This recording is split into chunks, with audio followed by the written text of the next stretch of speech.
अस्सलाम वालेकुम वरहमतुल्लाह। एक मरतबा फिर आपको रमज़ान शरीफ की खुसूसी नशरियात इफ्तार आमिर के साथ जियो टेलीविज़न नेटवर्क खुश आमदीद कहते हैं।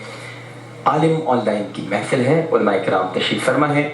सबसे पहले उलमा का तारुफ करा देते हैं। मुहतमिम जामिअतुज़ ज़हरा मुनसलिक दारुल उलूम अमजदिया www.truecolorsofislam.com, इस वेबसाइट पर जाकर आप इनके खिताबात सुन सकते हैं, गुफ्तगू समाअत फरमा सकते हैं। खतीब जामे मस्जिद हबीबिया हज़रत सैयद मुज़फ़्फ़र शाह क़ादरी साहब, अस्सलाम वालेकुम। जी वालेकुम सलाम व रहमतुल्लाह। मिजाज गिरा जी अल्हम्दुलिल्लाह। तशरीफ़ फरमा है। शाहदरा कॉलेज लाहौर शोबे अरबी के सरबराह, इत्तिहाद तंजीमात मदारिस में शामिल तमाम मसालिक के निसाब तालीम पर PhD की डिग्री आपने हासिल की है। 2 दर्जन से ज़ायद दीनी किताबों के मुसन्निफ़ हैं। सदारती अवार्ड भी आपको मिल चुका है किताबों पर। जामे अशरफिया के सीनियर उस्ताद हैं प्रोफेसर डॉक्टर हाफिज़ ज़ाहिद अली मलिक साहब, अस्सलाम वालेकुम।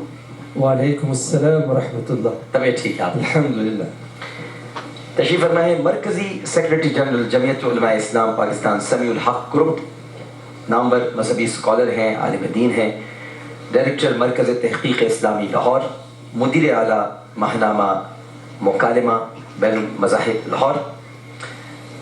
बहुत काबिल एहतराम पहले अशरे में भी हमारे साथ मौजूद थे और आखिरी अशरे में भी हैं मौलाना अब्दुर रऊफ़ फ़ारूक़ी साहब, अस्सलाम वालेकुम। वालेकुम अस्सलाम व रहमतुल्लाह। आप खैरियत से हैं? अल्हम्दुलिल्लाह। मैं आपको हदिया तबरीक पेश करना चाहता हूँ ये बिछड़े हुओं को मिलाने पर।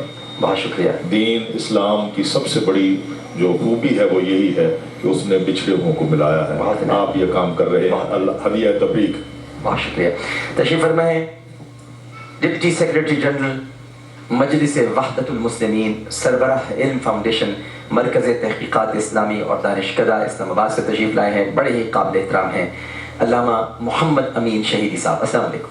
वालेकुम अस्सलाम व रहमतुल्लाहि व बरकातुहू। अल्हम्दुलिल्लाह, अल्लाह का शुक्र। जज़ाकल्लाह। आप उलमा इकराम की इजाज़त हो तो कॉल्स का सिलसिला शुरू करें। अस्सलाम वालेकुम। अस्सलाम वालेकुम। वालेकुम अस्सलाम। जी फरमाइए। मैं कराची से बात कर रही हूँ। मैं अपना नाम नहीं बताना चाहती। जी बहन। उलमा कराम से मेरा ये सवाल है कि मेरे जो वालिद हैं उन्होंने दूसरी शादी कर ली है। सही। और वो जो है वो हम 2 बहनें हैं और मतलब बड़ी बहन की जो शादी है वो हम लोगों ने बड़ी मुश्किल से करवाई है, क्योंकि मेरे फादर जो है वो बिल्कुल मना करते हैं कि मैं नहीं दे सकता तुम लोग को अखराजात। अब मेरी शादी की जब बारी आई तो हमने अपने फादर से कहा है कि वो मतलब अखराजात उठाएं मेरी शादी के, तो वो मना करते हैं कि मैं नहीं उठा सकता, तुम लोग बड़े हो गए, खुद कमाओ खुद करो। तो ऐसे वालिदैन के बारे में अल्लाह ताला क्या फरमाता है, तो प्लीज मुझे बताइएगा, उलमा कराम कुछ मुझे इस बारे में बताएं। बिल्कुल ठीक है। हमारे प्रोफेसर यूनुस सिद्दीकी साहब तशरीफ ले आए हैं, नाज़िम आला महदिल कुरान करीम गुलिस्तान जौहर, शेखुल हदीस जामे अबी बकर इस्लामिया गुलशन इकबाल, सरपरस्त तहरीक अहले हदीस पाकिस्तान, अस्सलाम वालेकुम। एक और कॉलर मौजूद है, अस्सलाम वालेकुम। अस्सलाम वालेकुम। वालेकुम अस्सलाम। जी फरमाइए। जी आमिर भाई बात कर रहे हैं। मुझे मुफ्ती साहब से एक सवाल करना था। जी जी। जैसे अल्लाह का नाम का लॉकेट मेरे पास था, आयतल कुर्सी का था, तो वो अक्सर पहनती थी, तो लोगों ने कहा कि आप बाथरूम वगैरह में जाती हैं, पाकी नापाकी होती है, आप ये लॉकेट पहनती हैं, तो इसको आप इसका एहतराम करें। खैर मैंने वो फरोख्त कर दिया। अब मुझे 2 साल पहले मुझे पता चला कि मेरे सीधे हाथ की कलाई के ऊपर अल्लाह मोहम्मद लिखा हुआ, नसों के जरिए अल्लाह मोहम्मद लिखा हुआ है। तो अब मैं जब से परेशान हूँ कि मैं बाथरूम भी जाती हूँ आती हूँ, इस चीज का मैं कैसे एहतराम करूँ? ये आपको कैसे पता चला? जी मैं 2 साल पहले मैं हॉस्पिटल गई थी, तो मेरे हाथों में मुझे ड्रिप लग गई थी, तो जब कंपाउंडर ने मेरे हाथ में ड्रिप लगाई तो कहा बीबी आपके हाथों में ना नसें आपकी टेढ़ी मेढ़ी है। जब मैंने ये सुना ना तो मैं खैर उस टाइम मैंने दूसरे हाथ में लगवा ली, उल्टे हाथ में। अब जब मैं घर पे आई ना तो मुझे टेंशन हुई कि मेरी नसें कैसी हैं। फिर मैंने उसको वो नसों को दिखाया तो मैंने बच्चे ने बोला कि ये आपके तो अल्लाह लिखा हुआ है और ऐसे मोहम्मद। मुझे यकीन नहीं हुआ। फिर मैंने देखा और काफी लोगों से मैंने दिखाया, सबने वाज़ेह तौर पर कहा ये तो अल्लाह और मोहम्मद लिखा हुआ है। जब मैं कलाई को पकड़ती हूँ ना तो नसें उभरती हैं तो उसमें अल्लाह मोहम्मद निकल आता है। बिल्कुल ठीक है। ये उलमा के सामने हम सवाल रखेंगे। अस्सलाम वालेकुम। अस्सलाम वालेकुम। वालेकुम अस्सलाम। जी फरमाइए। आमन भाई बात कर रही हैं? जी बात कर रहा हूँ, मेरी बहन सवाल कीजिए। जी भाई सबसे पहले तो मैं आपकी तारीफ करना चाहूंगी। शुक्रिया। अल्लाह ताला आपको नजरे बद से बचाए। आप हमारी इस्लाम के बारे में जो रहनुमाई फरमाते हैं इसका अजर अल्लाह ने आपको देना है। बहुत शुक्रिया। आमीन सुम्मा आमीन। सवाल बताइए। जी عمر بھائی یہ میں اپنا آنے نام نہیں بتانا چاہوں جی نہیں بتائیے، لیکن میں آپ سے یہ بات میں صرف آپ سے شیئر کر رہی ہوں، پلیز میری بات ذرا دھیان سے سنیے گا. جی جی. میری پھپھو نے مجھے اولاد نہ ہونے کی بنا پر اس وقت اڈاپٹ کر لیا تھا جب میں بہت چھوٹی تھی، اور میری ولدیت میں پھپھا جو ہے انہوں نے اپنا نام لکھوایا تھا. ہاں. تو انہوں نے بہت ناز و نام سے مجھے پالا حتیٰ کہ جب میں میٹرک میں پہنچی تو میری پھپھو کا انتقال ہو گیا. اور پھپھا جو ہے وہ بہت سیٹ اور رئیس آدمی تھے. انہوں نے دور اندیشی اس میں سمجھی کہ اپنی ساری جائیداد جو ہے وہ اپنی زندگی میں ہی میرے والدین کے نام کر دی. صحیح. میرے جو سگے والدین تھے. صحیح. اور 6 ماہ بعد جو میرے پھپھا کا بھی انتقال ہو گیا. اب میں ظاہر ہے اپنے والدین کے پاس ہی میں نے شفٹ ہونا تھا. تو انہوں نے یہ کیا کہ اس جائیداد سے اپنی دوسری بیٹیوں کی شادیاں کرنی شروع کر دی. میں تو ابھی میٹرک میں تھی نا، چھوٹی تھی. صحیح. اور جو میرے باقی جو بچ گئی چیزیں اس سے انہوں نے میرے بھائیوں کا مستقبل بنانا شروع کر دیا. ان کو کسی کو باہر بھیج دیا، کسی کی شادی کر دی. اس طرح یعنی ساری جائیداد ایسے کھائی گئی، ایسے لٹائی گئی جیسے وہ کوئی مفت کی چیز ہو. اور مجھے یہ کہا گیا کہ جب تمہاری باری آئے گی تو ہم تمہیں سب کچھ دیں گے. پھر اسی طرح میرا رشتہ بھی ہو گیا. انہوں نے میرے سسرال والوں سے یہ کہا کہ اس کا جہیز ہم شادی کے بعد دیں گے. اب یہ میری شادی کو بھی کافی اچھا ہو گیا ہے. صحیح. اب میں جب بھی اپنے جہیز کا تقاضا کرتی ہوں، اس اسنا میں میرے سگے والد بھی فوت ہو گئے. صحیح. اور ان کی جو جائیداد تھی وہ بھائیوں نے یہ کہہ کر آپس میں تقسیم کر لی کہ تمہاری ولدیت میں تو ہمارے ابو کا نام ہی نہیں ہے، تمہاری ولدیت میں تو پھوپھا کا نام ہے، تم تو ہم پہ کیس بھی نہیں کر سکتی. اب بھائی دیکھیں، نہ انہوں نے مجھے جہیز دیا، نہ انہوں نے مجھے میرے پھوپھا کی جائیداد دی، نہ انہوں نے مجھے میرے والد کی جائیداد دی. میں اب کہاں جاؤں؟ اور میرا آپ سے سوال یہ ہے کہ کیا اس سلسلے میں جو والدین ہیں وہ بھی جو آتے ہیں یا سارے جو فرائض ہیں وہ اولاد کے ہی ہوتے ہیں؟ ٹھیک ہے بہن، آپ جواب سنیے گا. میں مظفر شاہ قادری صاحب سے آغاز کرتا ہوں. یہ تیسری کال سے جو بہن کا مسئلہ ہے جو ابھی انہوں نے سارا بتایا. بسم اللہ الرحمن الرحیم. رب اشرح لی صدری ویسر لی امری واحلل عقدۃ من لسانی یفقہوا قولی. ڈاکٹر صاحب قبلہ، ان کا ایک سوال کے اندر کئی جہتیں ہیں. جی. اور یہ یوں سمجھیے کہ آپ کی قطع کلامی ہو رہی ہے. میں تھوڑا سا آپ کو یاد دلانا چاہوں گا، آپ نے بھی 2-3 دن پہلے یہی فرمایا تھا کہ اسی لیے نام باپ کا ہی لکھوانا چاہیے، پھر مسائل کریٹ ہوتے ہیں جو آپ نے سمجھایا تھا 2 دن پہلے. مہین صاحب ذرا بتائیے گا. دراصل دیکھیے، پہلی بات تو یہ ہے کہ سب سے پہلا گناہ تو یہ ہوا کہ اس بچی کے حقیقی والد کے نام کے ساتھ اسے موسوم نہیں کیا گیا. اس کے حقیقی باپ کا نام اسے نہیں دیا گیا. اس بچی کو اگر انہوں نے لے پالک کر دیا، گود لے لیا، ایڈاپٹ کر لیا تو جناب انہوں نے اپنا نام دے دیا، اور یہ گناہ کبیرہ اور حرام ہے.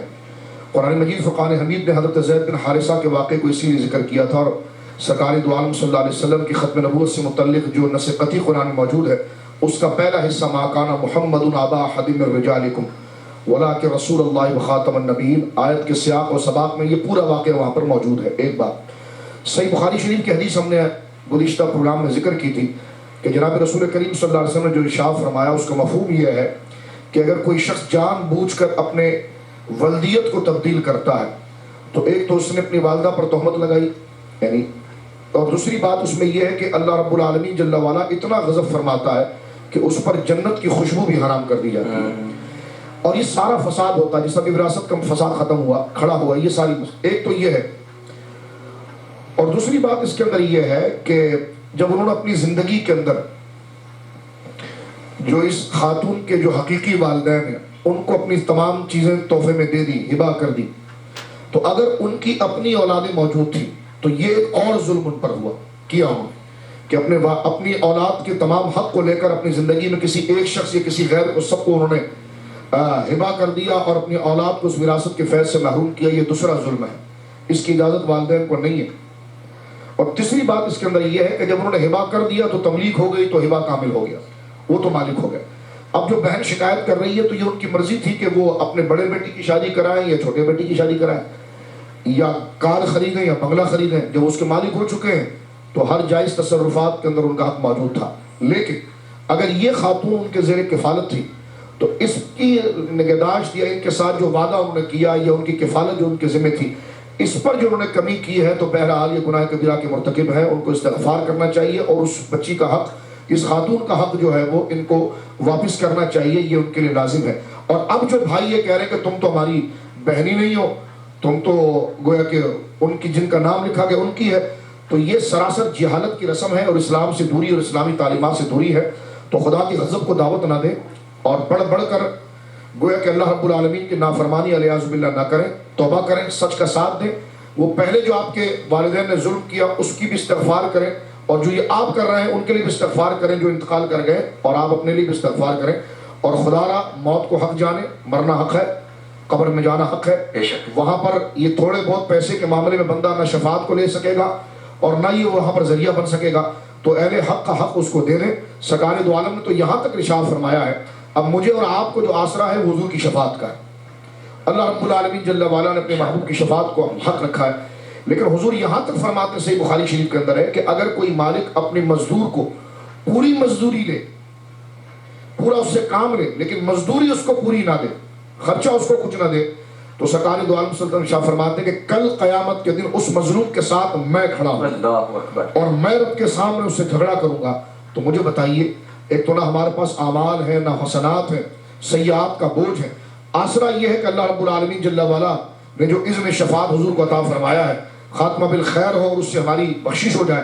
اور اس پر یہ کہ ظلم کی داستان پر یہاں تک پہنچتی ہے کہ نبی کریم علیہ الصلوۃ والسلام اپنی ہر مظلوم امت کے مظلوم فرد کے ساتھ کھڑے ہوں گے اس ظالم کے مقابلے میں، جب تک اس کا حق اس کو نہ دکھائے۔ تو نہ دنیا رہی نہ آخرت رہی، تو چند پیسوں کے لیے اپنی آخرت کو تباہ نہ کریں اور گھر کے سکون کو تباہ نہ کریں، ان کا حق دیں، پیار محبت رہے گی، اللہ بھی راضی ہوگا اور دنیا بھی خیریت سے گزرے گی۔ بالکل ٹھیک، اور وہ پرانا زائد استغفار بھی ہو جائے گا اسی طرح سے۔ اور اس میں اس بچی کو فی الفور اپنے پھوپھا کا نام ختم کر کے اپنے ریل والد کا نام ساتھ لکھنا چاہیے، یہ قرآن کی صراحتاً مخالفت ہو رہی ہے۔ ٹھیک، عبدالرؤف فاروقی صاحب، جو اپنی بچیوں کی شادیاں نہیں کرتے، جو پہلے ایک کال آئی تھی کہ عمر بڑھتی جا رہی ہے لیکن وہ شادی نہیں کر رہے۔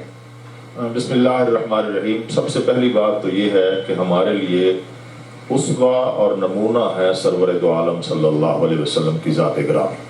پیغمبر دو عالم نے اپنی بیٹیوں کی شادیاں ایسے وقت میں کی کہ جب بیٹیاں بالغہ ہوئیں تو ساتھ ہی پیغمبر دو عالم نے ان کے رشتے طے کیے اور شادیاں کی۔ پھر اس کے بعد پیغمبر دو عالم نے امت کو یہ تعلیم دی ہے کہ بچی جو ہی بالغہ ہو جائے تو یعنی وہ تین چیزیں ہیں کہ جب وقت آ جائے تو ان کو تاخیر نہ کی جائے۔ ان میں سے اہم ترین بات یہ ہے کہ جب بیٹی بالغہ ہو جائے تو جلد از جلد اس کے لیے مناسب کف کا رشتہ جو ہے، یعنی جو برابر کا رشتہ ہے، اسے تلاش کر کے اس کا نکاح کیا جائے۔ یہ والدین کی ذمہ داری ہے، اور اگر والدین اس ذمہ داری کو پورا نہیں کرتے تو اس کا مطلب یہ ہے کہ وہ مجرم قرار پاتے ہیں، وہ اللہ اور اس کے رسول کے احکام سے بغاوت کے مرتکب ہوتے ہیں۔ اور یہ جو ہماری بہن نے مسئلہ پوچھا ہے کہ والد نے دوسری شادی بھی کر لی ہے، دو بہنیں ہیں یہ، اور ان میں سے ایک کی شادی کی ہے، دوسری کی شادی وہ کہتے ہیں خود کماؤ اور شادی کرو، یہ میں سمجھتا ہوں کہ اپنے اولاد کے حقوق کو پامال کرنا،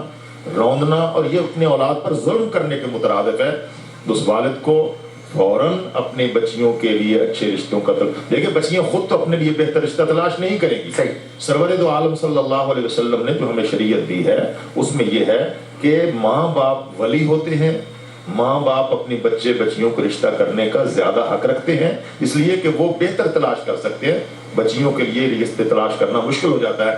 میں سمجھتا ہوں کہ اس بیٹی کی فریاد اور وہ جو پہلے بات ہوئی ہے ظلم کی، وہ ظلم کی داستان ہے ساری۔ صحیح، قرآن مجید نے یہ کہا کہ ادعوہم لآبائہم، بچوں کو ان کے باپوں کے نام سے پکارو۔ ہم نے اس کو پامال کیا، ہم نے اس سے بغاوت کی۔ اسی طرح میں سمجھتا ہوں کہ وہ والد اگر سن رہے ہیں جنہوں نے اپنی بیٹیوں کی شادیاں کرنے میں گریز کیا ہے اور جو ہے ابھی تک کوتاہی کی ہے، تو انہیں فوراً اپنی ذمہ داریوں کا احساس ہونا چاہیے اور وہ ذمہ دار، ورنہ دنیا میں بھی اللہ تبارک و تعالیٰ جرائم کی سزا دیتے ہیں اور آخرت تو بہرحال ہے۔ ڈاکٹر صاحب میں تھوڑا سا حدیث میں اضافہ کر دوں۔ رسول اکرم صلی اللہ علیہ وسلم نے فرمایا ہے اذا جاء احدکم یخطبکم فمن ترضون دینہ وخلقہ فزوجوہ فاذا لم تکونوا تفعلوا فیکن فساد فی الارض، فساد عریض فی الارض रसूल अकरम सल्लल्लाहु अलैहि वसल्लम फरमाया है, जब तुम्हारे पास कोई रिश्ते के लिए आए उसका दीन देखो, उसका अखलाक देखो। दुनिया नहीं देखो, कितनी दुनिया उसके पास, दो चीज़ें बुनियादी चौर, अखलाक और दीन देखो, और उससे शादी कर दो बच्ची की। और फरमाया अगर तुम ऐसा नहीं करोगे दुनिया में बहुत बड़ा फसाद बर्पा हो जाएगा। आज हमारी जो मुश्किल है यही है कि अब दीन नहीं देखते, दुनिया देखते। जी हाँ, बल्कि शरीय एतबार से तो बच्ची के बालगा होने, आप इसकी हिकमतें देखें और इस हिकमत से और इस काम से गुरेज करने के नुकसानात माशरा जो है वो पूरा इन नुकसानात से भरा हुआ है कि बेटियों की उम्र 32 साल हो गई हैं और शादी नहीं हो रही। आप इस पर कुछ फरमाएंगे? बिस्मिल्लाहिर्रहमानिर्रहीम। देखिए, शादियाँ ज़ाहिर इंसानी माशरे की तकमील का ज़रिया है जी। इस हवाले से ज़रूरी है कि इस हवाले से माशरा भी एहतमाम करे, लेकिन असल ज़िम्मेदारी वालिदैन की है, चूँकि वो वली है, सरपरस्त है। बच्चों की जो ज़रूरतें हैं उनको वो बेहतर समझते हैं, लेकिन उसके लिए जो मेयारात हैं वो मेयारात, जैसे भी मौलाना ने फरमाया कि मेयारात कभी भी दुनिया नहीं है। पैसा, आज बहुत सारे ऐसे लोग हैं जो बहुत गरीब हैं, कल उनके आबा व अजदाद बड़े अमीर थे, और बहुत सारे ऐसे हैं जो 10 साल पहले बहुत गरीब थे, इस वजह जो है बहुत मुतमव्वल और बड़े ही दौलतमंद हैं। इसलिए पैसा देखकर, शोहरत देखकर, इन आसाइशात को देखकर नहीं बल्कि इंसान को देखकर करना चाहिए। शादी लड़की की पैसे से नहीं हो रही, इंसान से हो रही है। अगर उसमें इंसानियत है और गैरत है तो वो हलाल की कमाएगा और अपनी बीवी को खिलाएगा, लेकिन अगर वो उसमें हमीयत, गैरत और इंसानियत नहीं है तो वो पैसा भी डुबो देगा और अपनी बीवी को भी बेच डालेगा। लिहाजा इस चीज को सामने रखें कि अपनी बेटियों की शादियों में ये चीज देखें कि वो बाकिरदार है या नहीं। अगर बाकिरदार है, आंख बंद करके शादी कर दें, अल्लाह उस शादी में बरकत देगा इंशाअल्लाह। बिल्कुल ठीक है। ये बताइएगा जाहिद अली मलिक साहब, किसी के अगर एक तो वो लॉकेट उतार दिया था उन्होंने, लेकिन वो बताती हैं कि मेरी जो रगें हैं उसमें अल्लाह मोहम्मद लिखा हुआ है, तो मैं क्या करूं, बाथरूम जाती हूँ मुझे परेशानी होती है। ज़ाहिर है जी, अब ये तो मिन जानिबिल्लाह है और ये बड़ी सादत की खुश नसीबी की बात है, इसको तो वो यकीनन ख़त्म नहीं कर सकती हैं, और लिहाजा इसकी मौजूदगी में अगर वो बाथरूम और वो ज़रूरत और हाजत है तो वो जाती हैं, तो इसकी वजह से गुनहगार नहीं होती हैं बिल्कुल, क्योंकि ये उनके इख्तियार में नहीं है। हाँ, वो जो लॉकेट उन्होंने पहना हुआ था उससे पहन के जाना तो बहरहाल मुनासिब नहीं था, वो उन्होंने उतार दिया, बहुत अच्छा किया, अदब और एहतराम था। लेकिन अब ये चूँकि गैर इख्तियारी है, उनकी बॉडी में, जिल्द के अंदर, उनकी वेन्स के अंदर है, तो ये अगर इस सूरत में जाएंगी तो गुनहगार नहीं होगा। उन्होंने अपनी तरफ से बहुत सही मसला बयान फरमाया। मैं सिर्फ इसमें ये अर्ज करना चाहता हूँ कि ये हमारे को नफ्सियाती खाके भी जहन के। हाँ जी। और मस्जिद शरीफ में डॉक्टर साहब अगर आप देखें तो आजकल मस्जिदें संगे मरमर की बनती हैं। जी हाँ। तो उसमें उसकी जो पत्थर के अंदर रगे होती हैं, तो 4 हमारे बुजुर्ग बैठ जाते हैं, कहते हैं कि ये लाइन कहाँ जा रही, ये लाइन का खींच तान के उसको एक नशा पहनाते हैं, और फिर जब इमाम साहब आते हैं तो मस्जिद में शोर होता है कि भाई यहाँ नमाज कैसे पढ़ सकते हैं। तो कहने का मकसद ये है कि इसकी तरफ तवज्जो देने की कतई जरूरत नहीं। जहाँ नमाज पे बना देते हैं वो इस पे नहीं पढ़ सकते, शैतान बना हुआ है। जी हाँ, देखें वो आंख नजर आ रही है। तो ये अपनी तरफ से तस्वीर को गढ़ना या उस तरफ सख्ती की तरफ जाना और उसको अपने पर भारी करना और इंतहाई जो है कि मुश्किल का पहलू अपने सर रहना, ये शरीयत मुताहरा का मिजाज नहीं है। वो इससे सर्फ नजर करें, जो उन पर इबादत फ़र्ज है उसका उस पर वो जोर दें, नमाजों की पाबंदी रखें, पर्दे का ख्याल रखें, कुरान करीम की तिलावत करें, अल्लाह रब्बुल आलमीन जल्ला वाला की तौहीद, नबी करीम अलैहिस्सलाम की रिसालत के जो तकाज़े उसको अदा करें। एक बात। दूसरी बात, ये जो गले के लॉकेट का वो देख रही हैं, तो हमारे फुक़हा ने ये लिखा है कि कुरान करीम को गले में मुअल्लक़ कर लेना या ऐसा कोई नक्श गले के अंदर डाल लेना, ये तो अलग मसला जो सल्लल्लाहु ने फरमा दिया कि बैतुल खला के क्या हुक्म है उसके। लेकिन मैं ये बता रहा हूँ कि अगर वो तिलावत न किया जाता हो, इतने छोटे हुरूफ अक्सर आप देखते हैं कि प्यालों के अंदर, अक्सर आप देखते हैं कि किसी गले की तख्ती के ऊपर लगे होते, वो पढ़े नहीं जा सकते।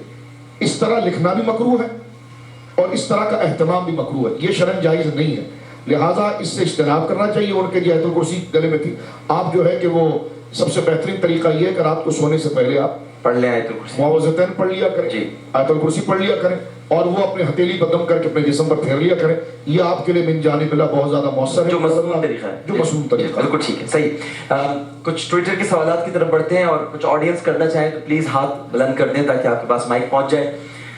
महा शेख का सवाल है, मौलाना अब्दुल रऊफ फारूकी साहब, मेरी वालिदा बहुत काबिल एहतराम थी पर पूरी जिंदगी में इस्लाम का रुझान बिल्कुल नहीं था, ऐसा क्या किया जाए कि उनकी बख्शिश हो जाए? मुझे डर लगता है कि इस्लाम से दूरी उनकी मग़फ़िरत में मसला करेगी। मसला ये है जी कि अगर तो इनके सवाल से जो कुछ मालूम होता है वो मुसलमान थी तो उनके लिए दुआ मग़फ़िरत की जाए, यानी रब्बि जअलनी मुक़ीमस्सलाति व मिन अल्लाह तबारक व तआला मुसलमान तो थी लेकिन रुझान इस्लाम की तरफ नहीं, रुझान इस्लाम की तरफ नहीं था, तो ये फिस्क है, गुनाहगार है। और ये हमारी नमाज जनाजा और दुआ मग़फ़िरत जो है ये गुनाहगारों के लिए होती है, और सरवर दो आलम सल्लल्लाहु अलैहि वसल्लम की शफाअत भी गुनाहगारों के लिए होती है। इसलिए इन्हें ये एहतिमाम करना चाहिए। एक तो ये कि रब्बि जअलनी मुक़ीमस्सलाति व मिन ज़ुर्रियती रब्बना व तक़ब्बल दुआ रब्बना इग़फ़िरली व लिवालिदैया व लिलमुमिनीन यौम यक़ूमुल हिसाब, इस दुआ का एहतिमाम करें। और दूसरा ये कि कम अज़ कम रोज़ाना 2 नफल पढ़ के वो उनके लिए मग़फ़िरत की और उनके दर्जात की बुलंदी की और उनके गुनाहों की बख्शिश की दुआ। अल्लाह ताला बहुत रहीम और करीम है, आपकी दुआ किसी वक्त भी कबूल हो सकती है और अल्लाह ताला उनके सब गुनाह माफ़ कर सकते हैं। जी फरमाएं। इस बच्ची के हवाले से चूँकि मेरे वालिदैन नहीं है, तो जब उनका इंतकाल हुआ तो मैंने वालिदैन के इंतकाल के बाद क्या करना चाहिए कि उनको पहुँचे, तो मैंने एक रिवायत मुबारक पढ़ी कि रसूल अकरम सल्लल्लाहु अलैहि वसल्लम ने इरशाद फरमाया कि क़यामत के दिन एक औरत मर्द जो कि हमारे वालिदैन होंगे वो आएंगे और उनके ज़िम्मे कोई गुनाह भी नहीं होगा, तो वो कहेंगे अल्लाह हमने तो ज़िंदगी में बड़े गुनाह किए थे, हमारे गुनाह कहाँ चले गए? तो अल्लाह रब्बुल इज़्ज़त फरमाएंगे तुम्हारी औलादों ने तुम्हारे लिए इतना इस्तिग़फ़ार किया है, इतना इस्तिग़फ़ार किया, तुम्हारे सारे गुनाह माफ़ कर। सुभान अल्लाह। तो माँ बाप के चले जाने के बाद औलाद की जिम्मेदारी में आयत है ना रब्बना इग़फ़िरली व लिवालिदैया, वो ये। और इब्ने कसीर ने सूरत यासीन के शुरू में रिवायत नकल की है कि जो औलाद अपने वालिदैन की कब्र पे खड़े होकर सूरत यासीन की तिलावत करती है, अल्लाह सूरत यासीन के हरूफ के बराबर उनके गुनाह माफ़ फरमा देता है। मैं एक इजाफा करना चाहूँगा कि हुजूर सरवर दो आलम सल्लल्लाहु अलैहि वसल्लम की तालीम ही हमारे लिए उसवा हसना है। वालिदैन वफात पा जाएं तो उनका हक है, ये हम पर हमारी तरफ से कोई एहसान, यानी मुसलमान का हक है जी, ये उनका हक है। मुसलमान जो फौत शुदा हैं उनका जिंदा मुसलमानों के जिम्मा और ख़ास तौर पर वालिदैन का अपनी औलाद के जिम्मा ये हक है कि वो ज़िंदगी भर अपने वालिदैन के लिए मग़फ़िरत की दुआ कर। देखिए कुरान मजीद की एक दुआ है, अल्लज़ीना यक़ूलूना रब्बना इग़फ़िर लना व लिइख़वानिना अल्लज़ीना सबक़ूना बिल ईमान वला तज, वो लोग अल्लाह के हम मोतबर हैं जो ये कहते हैं कि रब्बना इग़फ़िर लना, ऐ हमारे परवरदिगार हमें बख्श दे, व लिइख़वानिना अल्लज़ीना सबक़ूना बिल ईमान, और जो हमारे भाई हमसे पहले ईमान की हालत में चले गए, तो इसलिए ये हक है, ये कोई एहसान नहीं है। शहीदी साहब। देखिए औलाद पर वालिदैन के जो हुकूक हैं वो इतने ज़्यादा हैं कि आप उनका अहाता नहीं कर सकते। इसलिए वालिदैन अगर दुनिया से गुजर जाएं तो औलाद की जिम्मेदारी बनती है कि उनकी क़ज़ाशुदा नमाजों की फ़हरिस्त बना दें, उनकी क़ज़ाशुदा उनके रोज़ों की फ़हरिस्त बना दें। अगर उनके ऊपर माल मरदम यानी हुकूक़ नास उन पर मौजूद थे तो उनकी फ़हरिस्त बना लें हत्तल इम्कान जितना मुमकिन है। इसी तरह से बाकी हुकूक़ुल्लाह के हवाले से भी फ़हरिस्त बना लें, और अगर ख़ुद उनकी क़ज़ा नमाज़ें पढ़ सकें तो उनकी जगह क़ज़ा नमाज़ें उनकी पढ़ें, उनकी जगह क़ज़ा रोज़े रखें। अगर ख़ुद नहीं कर सकते तो उस सूरत में इस्तिजारी नमाज़ें किसी को मुआवज़ा और उजरत देकर मरहूमीन के लिए अपना उनकी नमाज़ों का एहतराम करें। अब इन जो ये वाजिबात में से हैं, फ़राइज़ में से हैं, अगर इन फ़राइज़ पर वालिदैन ने अमल नहीं किया तो बच्चों की जिम्मेदारी है कि उनकी वफ़ात के बाद ये जिम्मेदारी बच्चे निभाएं उनके लिए, और उसके बाद फिर उनके लिए इस्तग़फ़ार भी करें। दोनों सूरतों में एक तो वो वाजिबात और फ़राइज़ अदा हुए और दूसरा बच्चों ने अपने ज़िम्मे जो काम था वो अदा कर। ठीक, बिल्कुल जी, मीरास पे हक जी, ये बताइए जी। मैं इसमें उसी सवाल के मुताबिक अल्लाह का हुक्म है, अल्लाह ने बच्चों औलाद को हुक्म हुआ कुल रब्बिरहमहुमा कम्मा रब्बयानी सगीरा, और दुआ भी अल्लाह ने सिखा दी। अपने वालिदैन के लिए अल्लाह से दुआ मांगा करो, अल्लाह उन पर उसी तरह रहम फरमाए जिस तरह उन्होंने मेरी बचपन मुझ पर रहम किया। बाकी ये उनका सवाल जो है वो बाकी अमली कोताही है, अल्लाह ताला माफ़ करने वाले हैं। हज़रत साद बिन वक़ास रज़ियल्लाहु ताला की वालिदा मोहतरमा का इंतकाल हो गया। उन्होंने अल्लाह के रसूल से सल्लल्लाहु अलैहि वसल्लम से कहा, या रसूल अल्लाह माज़ा अफ़अलु यल्तफ़िहु बिहा उम्मी, अल्लाह के रसूल मैं क्या करूं जिससे मेरी अम्मा को फ़ायदा हो जाए। आपने फरमाया इग़फ़िर लहू बिरन, उसके लिए कुआं खोद दो। اور رسول کنواں کھودا سعد بن عبادہ سعد بن عبادہ اور کنواں کھودا رسول اکرم ہاذا بئر امہ ہاذا ماء ام سعد، رسول اکرم اس کا نام ہی ام سعد کا، سعد بن عبادہ جو انصاری سعد بن جی بالکل صحیح، بالکل ٹھیک ہے. ایک وقفے کی طرف بڑھتے ہیں. وقفے سے جب واپس آئیں گے تو یہ سوال شاہ صاحب آپ کے لیے چھوڑے جا رہا ہوں کہ ہمارا یقین ہے کہ اللہ ہر طرف ہے، تو ہم سجدہ کیوں ایک طرف کرتے ہیں؟ خدا تو ہر طرف ہے. اس کا جواب آپ نے دینا ہے، لیکن پہلے ایک وقفہ. السلام علیکم ورحمۃ اللہ.